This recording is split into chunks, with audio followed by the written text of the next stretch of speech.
Welcome to the Motorcycle Monkey Podcast. I've got Ryan here with Full Throttle HOG, a phenomenal channel that's brand new on YouTube. Very cinematic. We're going to talk about that in just a second. Ryan, thanks for coming on, man. Hey, thanks for having me on the show. I'm checking my mic. This is the very first episode, so I'm checking to make sure, yep, that's where we're facing. You're in front of yours. We're good. I'm looking at the levels here on the computer because we're doing audio as well as video. This will be on Motorcycle Monkey channel, although you'd know that because you're watching it. Although if you're listening, you wouldn't know that. That's true. So if you're listening and not watching, it's on Motorcycle Monkey channel. And if you're watching and not listening, never mind. Okay, so it has taken, I don't know how many months to get this thing going, this podcast room. With your help, we are up and running. But I want folks to know exactly what this podcast is about. Yes, it's motorcycle-centric, but it is going to be about stuff. I've been thinking about it. Like, I didn't want to be all eloquent and say, well, it's about this and that, and we're going to talk about pop culture. It's just stuff. It's going to be stuff along with motorcycles. I like it. I don't know about you, but I love motorcycles. I know you do too. But you give me a few minutes of just talking motorcycles, I don't know how long I'm watching or listening. What about you? Yeah, I would say the same thing. It's more about, knowing some stories and some just real life adventure, just people. People have different, they have different paths and different experiences, and it's really just getting to know them. So I'm with you on that. And speaking of getting to know them, the first question I've got for you is, we're going to talk about how we met, but what brought you out here and where did you come from? So specifically, I mean, I'm born and raised here in San Diego. Mm-hmm. But you moved away for a while. Yeah, I've done quite a bit of moving, and in my younger years, I was actually into country music, believe it or not. That's what I was getting at. And I was, trying to chase that dream, and I was doing the whole Nashville thing, knocking door to door. But you sang pretty good. You showed me a video. Oh yeah, that was, it was one of those, dreams, and just like anything, you gotta chase after those dreams, and if you do what you love, you never have to work, is what they always said. So that was always a passion of mine. I attempted to chase that down. It didn't come to fruition. You were getting close, though. It was getting close. It was getting close. There was some movement going on that I was thinking it was going to happen. But with that, I also had to realize, being a husband and a father, and a little bit later in my life, I had to start thinking about, what is the guarantee here? Is there benefits? Is there even guarantee of success? And there really isn't. So you went for the steady paycheck and the career that's, I wouldn't say guaranteed, but certainly more stable than a career in country music at your stage of the game. Correct. Yeah. If I was, if I got in, when I was a lot younger, and I've been singing since 12. Actually, the only reason I started singing was, and that I knew that maybe I got a shot, is because my sister, of all people, caught me with a Walkman. If you remember that. Oh, yeah. Caught me with a Walkman, headphones in. I thought I was all alone in the house. So I'm singing and I'm belting. I want to say it was either, it's probably either George Strait or Brooks and Dunn, one of the two. Was it like Ma Marie? Yeah, I mean, I was belting this out, and I turn around. I'm in the kitchen. I remember it vividly. I'm in the kitchen. I turn around, and there's my sister, and I am so embarrassed, right? Yeah. And I'm 12 years old at the time, and I take off the headphones, and her mouth is like wide open, and I'm waiting. I'm waiting. It was a brother-sister relationship, like we all know. Right. Like you're expecting her to bash you. Oh, man, I thought I was never going to hear the end of it. And she stopped and she said, "Where did that come from? That sounded really good." And I knew that if she had a chance of a lob ball to hit one out of the park, that was it. So the fact that she said that, I was like, oh, maybe I should start singing. She loves you. She's your sister, but she's also your biggest critic and is going to give you more crap than anybody else because it's the same relationship that I have with mine. 100%. And it's funny that you mentioned that you were caught singing in the kitchen. Because I've been caught singing before, only I suck. The mouth agape was because, oh, wow, you really think you can sing and you suck horribly. So I did not pursue a career in music in that form, but I chose radio. And it's so funny because when you and I met, we're going to talk about that here, when I found out that you actually, I think this was like 4 or 5 times in that we had hung out at Coffee Corner, a little place here in Santee, California, I actually... when you showed me the video of you singing and playing guitar, I was impressed, dude. Oh, and it was cool because I'm behind the microphone on the radio, and had you reached a certain level or even just a local level here in San Diego, but let's say because you were in at the time Nashville, a local radio station there might have had you on, and you would have been the person that I would interview about that. And that kind of tripped me out. I'm like, he's literally in the same industry, but the opposite end. Yeah, that's weird to think about. It is. You know, and I don't regret, just kind of putting it to bed. I mean, writing is where it's at anyway. And if I can have a guitar and write some songs, you never know what's going to happen if you get the right song in the right place, into the right hands. I mean, that's pretty much in the music industry. It's all about the writer. They're the ones that get paid. So for me, performing was awesome. I always considered myself to be the performer type, and but I had to put that to bed, and I had those responsibilities, and I had to make sure that I took care of the family first. Well, I know that we've talked, and you said you're actually glad you made that decision. You love where you're at in your life for the most part, right? I mean, we all have frustrations, but now fast forward to, I'm bad with timelines. We met, what, a year ago? Yeah, it would have been January of 2020. Was it really? Yeah, it was January 15th of 2020. No. Yeah. Right before COVID? Yeah, it was right before COVID. That's right, because just shortly after that, you and I took a ride up in North County along the coast. Mm-hmm. I want to say a couple months after COVID hit and all the lockdowns occurred, and you and I were riding to see what it looked like in the beach towns around San Diego, from Oceanside down. That's right. Yep. So I'm at Coffee Corner. I'm leaving, and I'm just that guy that when I see someone who either looks friendly or I don't know, I'm like a goldfish. They'll catch my attention. Here's this dude rolling up on this bitchin' road glide. It's all blacked out. It's awesome. And I see him get off, and I watch you on the phone for a second. I'm about to leave, and I'm looking for any excuse to hang out at Coffee Corner anyway, because I love Dwayne and the family and just the whole thing. That's how I started in the coffee business. But you got off the phone. You looked friendly enough, so I came up and said hello, and we started talking May Ride and some other events, right? Yeah. Well, so the funny thing is that was my first time at Coffee Corner. Very first time. I'd passed by Coffee Corner every single day. And didn't you just buy the bike? Literally, that was your first ride? That was the first ride. I only made it 1 mile down the road before I was, I don't know if I was so excited that I didn't drop the thing, but I'd been off the bike for 14 years. Yeah. So this was the first bike in 14 years. I'm on my first ride. It was a beautiful day out. And I make it down to Coffee Corner, and I'm like, this is it. This is the time I'm going to pull in there and I'm going to have a cup of coffee. That's awesome, dude. And that, there you were. You have a Tundra. I have a Tundra. I think that's how the mutual conversation thing started. And then we started talking about Mayride and just different things. I didn't even know anything about you or who you were. And it was funny to think about because after the fact, once I found out about your radio personality stuff and you being in radio, it was trippy to me to be able to turn on the radio and be like, hey, there's Clint. But that's how that first meeting went, and the rest is history. Well, I mean, and you after 14 years, we've since had conversations, obviously as friends, that how you were away from bikes for a reason for quite a while, and then you hit your wife up, Lindsay, about, hey, what about riding again? And I don't know how receptive she was at first, but she's extremely supportive now. In fact, she's into it so much that you guys went to Sturgis together. But before we get there, because that was a hell of a trip, and some great videos, by the way, on Full Throttle Hog on YouTube, and also Instagram, full_throttle_hog. See, I'm your ambassador, dude. Hey, I like it. Thank you very much. But didn't she go from, not so sure about this? So, yeah, and we should probably rewind it a little bit for the sheer fact that Lindsay and I met on motorcycles. It's going to be 20 years this September. Right after September 11th, Lindsay and I met on motorcycles. So after our oldest daughter was born, I got rid of all my bikes. And I was into sport bikes at the time. And again, kind of like the country music thing, responsibilities. I just didn't want to take that chance. I was a brand new dad. Okay, so I decided I'm going to stop riding. It ended up being 14 years later.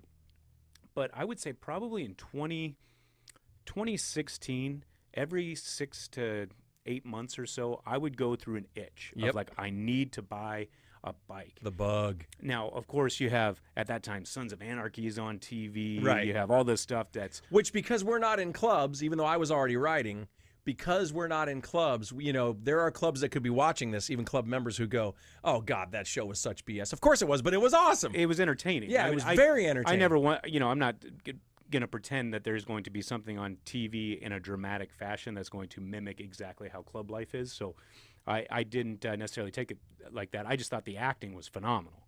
I do agree with that. So 100%. I mean, who would have thought that Peggy Bundy could play that role? And it blew my mind. Me as well. And it took me about 2 or 3 episodes to actually buy her as the character because of Peg Bundy. Hmm? And let me tell you something. I actually 3 seasons had already passed, and it was Christmas time. I walked into Best Buy in Santee, and I see the discs. I see the season 1, season 2, season 3, all for $18.99 each, and they were normally like $39. So I went, what the hell? And I grabbed all 3 for that price. Why not? I watched all 3 of those within 2 weeks. Oh, you binge watch it? All 3 seasons. 100%. I was up to, and I don't do this. I was up till like 4 in the morning. Oh, and they did really good leaving you on cliffhangers. You're like, God. That's why you had to watch the next one. You're just like one more. It's at my father-in-law's house in Rancho Santa Fe. He's on the other side of the tracks. Does well better than I do. But the thing is, we're in this 5,000 square foot house that he used to own. They've since moved into a nicer house. But they went on vacation and said, why don't you guys watch it for us for about 4 days? We're like, hell yes, feed the dog kind of thing. So we're staying the night. I'm in the game room, the TV room. And it's like 3 or 4 in the morning. And my wife finally kind of just from the other room where we're sleeping across the hall, I hear her go, honey, yeah, it's 4 in the morning. And I'm like, I know, but I'm watching Sons of Anarchy. I'm pretty sure everybody that's watched the show has probably had a honey, it's 4 o'clock in the morning, some type of story that's similar to that. Because I know I did. Yeah. I know that I did. But so that was, every 6 to 8 months, I would go through this 30 to 45 day, just, I needed to have that bike. It just wasn't the right time. And ironically, that's when I started watching Adam Sandoval on YouTube. And back then, he only had like 500 subscribers or something like that. It was you were with him from the very beginning, like Jump Street. Wow. And I thought it was really raw at the time. It was new. He was he's like 170,000 now, or 160,000. Yeah, no, absolutely. I mean, he's probably one of the biggest names as far as the YouTube content creator, motovlogger in the Harley. Yeah, he's got to be for motovloggers. Yeah, I mean, there are YouTubers out there that I'm just over 8,000 right now. I realize how small I am, and you're growing as well. But there's Casey Neistats who have nothing to do with motorcycles, but they're like 10 and 12 million. Oh yeah, no, that's there's PewDiePie that's like 100-something million. Those are different things. Yeah, different game. When you get to that level, then you've done something right. Right, but even he's done very well. Oh no, he's done very well. And he's got the campground now out in Oklahoma. K River. Yeah, the K River campground. But so I'm watching these videos and anything that has to do with motorcycles on YouTube, right? And I just kept on, 2017 would roll around. I'm like, oh, I should get a bike, and I'd go through these things, and the wife would be like, no, we're not getting a bike. How did you feel when you saw the no? Because I had that from my wife for a while too. Now I know what I responded with and what I thought, which were 2 different things. I think that's probably the same thing I did, except for, I think under my breath I'd be like, oh, I'll go get a bike if I really want to. Right. Like I'll, but in my mind it was, girl, you don't tell me what to do. But out of my mouth came, okay. All right, yeah. cool. Well, it was also out of my mouth, and my actions were like, yeah, okay. Yeah, me too. But so same kind of thing. Every year I would go through those episodes where I needed a bike, and in 2019, so I'll rewind the tape, and it's a story that I didn't even know that we were going to kind of go down. But I'm okay talking about it. So 2019 was a bad year for me, like personally. Okay. So in April of 2019, my mother was diagnosed with cancer. Like a week later, my aunt, her sister, was diagnosed with cancer. And at the time, they thought my aunt was it was lung cancer, and they thought that it was going to be, pretty dramatic, and that my mother's diagnosis of cancer was going to be treatable. So my mom, at that time, she's 68 years old, very young, and she, basically, she goes out of the hospital. She went and just got she traveled everywhere. That was her business. She was a travel agent for like extravagant cruises and things like that. So they would send her on these to be able to talk about it. Yeah, and she owned her own business. I mean, my parents started that in 1979, And so she's been in the game for a long time. She would travel. She was feeling a little weak, a little tired, thought she might be coming down with something. She went in April, and they said they got some bad news. So she gets out of the hospital, or the appointment when they diagnose her with that. She ends up going back in to the hospital in July, and she passed away in September, a week before her birthday. So it went from nothing to all of a sudden she's gone. And then dealing with that was pretty tough going through 2019. I don't mean to get heavy on you, but because it's part of your life, man. It's part of your story. So at that particular moment, I remember, towards the end of 2019, going back to that I really need this bike thing. And, you hear people talk about it all the time, and it's, life's short, right? Yeah. And you got to do what makes you happy. And Adam Sandoval used to always joke on his channel when I'd watch his videos, is life's short and buy the damn bike. And that actually rang true to me during this, this whole thing towards the end of the year. So I would be talking with the wife about motorcycles. And of course she's like, nah. So Christmas morning, I wake up, and this is where the story is going to put more smiles on faces, I guess. But Christmas morning, I wake up, just like everybody else does. We got the kids, everybody's opening up gifts. I got this box from Lindsay, and inside the box led to another box that was wrapped, that led to another box that was wrapped, and it went all the way down to an envelope.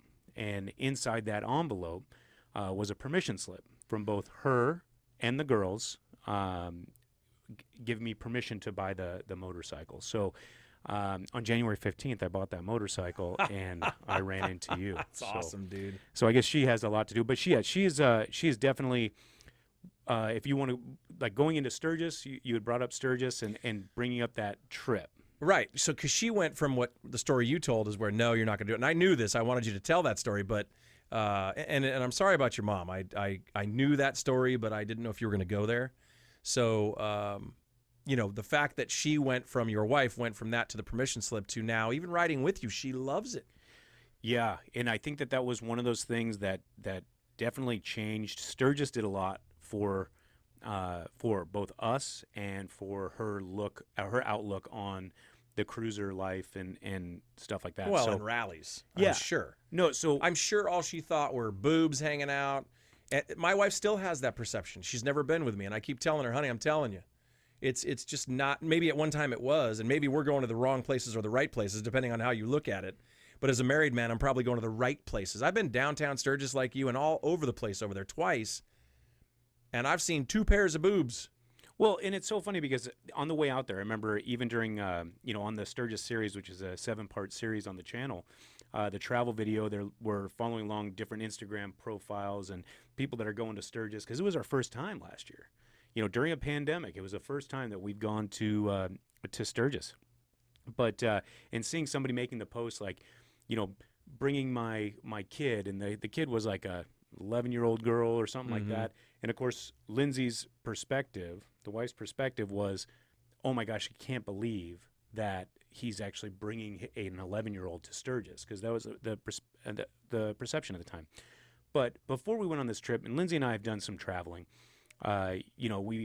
we try to go to as many cool places. Punta Cana is probably one of our, in Dominican Republic, is probably one of our favorite places to go to. You're talking about tropical board shorts, cocktails, you name it. So here we are taking this vacation in 2020, and I tell her we're going to Sturgis. So about a week before we're leaving, now there's a lot of prep work, as you know, getting ready for Sturgis. Well, especially with you. You are a planner. That is 100% true. Yes. So I'm planning all this stuff. I'm pumped. I'm excited. Yeah. Right. And I would go to her and be like, hey, are you getting excited about this vacation? And she'd be like, yeah. And I could see she's excited about the vacation, but she's just not fired up about the destination. Yeah. Right. She wants to support you. She wants to be with you. She wants to get away, but it's not her first choice. Right. Like, if at that particular moment, if I said, we can do this or go to Delaware, she probably would be like, hey, I've never been to Delaware. Maybe we do that instead. Let's go to Wisconsin and look at cheese. She'd choose that. Right. So, but there we were in Sturgis, just had a phenomenal time, to the point where she had to fly back home a few days early, and we drove back, but she had to fly back home. she almost didn't get on the plane. Because she wanted to stay. She wanted to stay. And since we got back, I'm telling you, when we got back, she pretty much had Arizona Bike Week, Daytona Bike Week. She had all the dates marked off on the calendar. She's ready to go. We cannot. We're going again this year, and we can't wait. See, it's funny because I have a dream of my wife wanting to do the same thing. Now, our agreement is that we won't ride together because of our 2 boys until they're older. Dylan just turned 17. Gavin is turning 15. Well, by the time this is on, he's probably 15, but March 13th of 2021, he will be turning 15. Anyway, point is that we said, okay, when they're both 18, maybe, but now she has some back issues. So there are a few other things that, might be in the way of that. But I do think about it. Like when I went to Laughlin, the river run, by the way, if you see me looking over here, it is because on camera, it's because I've got the wave file of the audio in the software. So sometimes I know people are probably going, why does he keep looking to his right?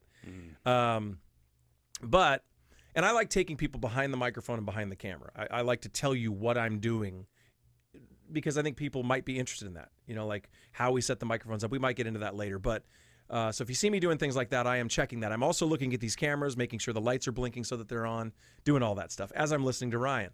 Now, the thing for me is that I would go to Laughlin. 8 years in a row I went to Laughlin. Got some stories from that. Boy, that river run. Wow. And I would always think, my buddy Rudy and I would go. Every year we went together. And we would have these conversations in the hotel room when we'd be drinking beer, whatever, finishing the night. And it always wrapped around to, man, it'd be nice to have our ladies on the back of the bikes. And that's why the fact that you and Lindsay do, and she, do that, and she went to Sturgis with you, and she's into it, and you're telling me this. And I even had a chance to talk to her for a minute as we were in the headsets together, riding to a bike night here at the Monkey Shop. Yeah. Because this podcast room, by the way, is connected to the shop right next door, same building, just through this doorway behind the cameras.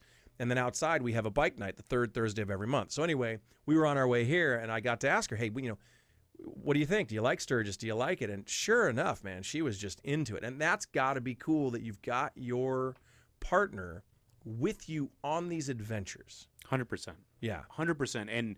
And above and beyond that, I mean, getting her to film, obviously, as you know, when you're filming for a YouTube channel and trying to get as much content, in the beginning, it was kind of like, here, let me just hold this selfie stick. Now she's into it, man, and she's shooting good footage. Looking for the better angles. Oh yeah. No, she's doing the over the shoulder shots and doing the reveal shots, and to the point where we even kind of joke about it because when I'm doing my edits and I show her the finished product before I upload it just to get some feedback. I'll see her kind of nod her head when it's one of her shots that's Right. going in that. You're using more of mine than yours. Exactly. So, no, she's done really, really well with it, and I've got her doing everything. I mean, she does a lot of my promotion. I told her if I get her a business card, it's going to be, all of her job titles is going to take up both sides and what she does pretty much. So. I want to have you back on. Yep. We are not going to wrap it up yet. I don't know if these podcasts will be 30 minutes, 40 minutes, an hour. I'm not really going to stick to a game plan like that. I just figure we'll go as long as... Now, I could talk to you for another hour right now, but you'll come back on, right? Absolutely. Okay, so let's talk more about Sturgis on the next one. Okay. However, I really want to hit on the next one as well, your Iron Butt. 1,000 miles in less than 24 hours. You planned this in less than 24 hours because you were doing your live. You do a live every Monday night. Yeah, Monday nights. Yeah, Motovlogger Mondays on the YouTube channel. Full Throttle HOG. Yep. And that's usually, 5, 6 o'clock? Because you change the time sometimes. Yeah, so I was playing back and forth with the time, but we're right now stuck on the 5 p.m. Pacific, 8 p.m. Eastern. It gets both sides of the country and even people that are overseas to be able to watch it. So. All right, so we got to have you on to talk about the Iron Butt, how you planned it, the pros, the cons, also Sturgis. And then I think we ought to talk between the two of us. We really ought to give our, I guess advice would be the term, I don't know, our perspective on what we should pack, what people should pack for Sturgis and other trips like it. 100%, yeah. Yeah, because again, I was ready. I was packed. So was my buddy Rudy. But I know you well enough to know that if I packed 80% of what I needed, you packed 120% of what you needed. And that's pretty much exactly what happened. I'll tell you right now, I packed way too much. See, and that's funny. I should have packed maybe a little more different things.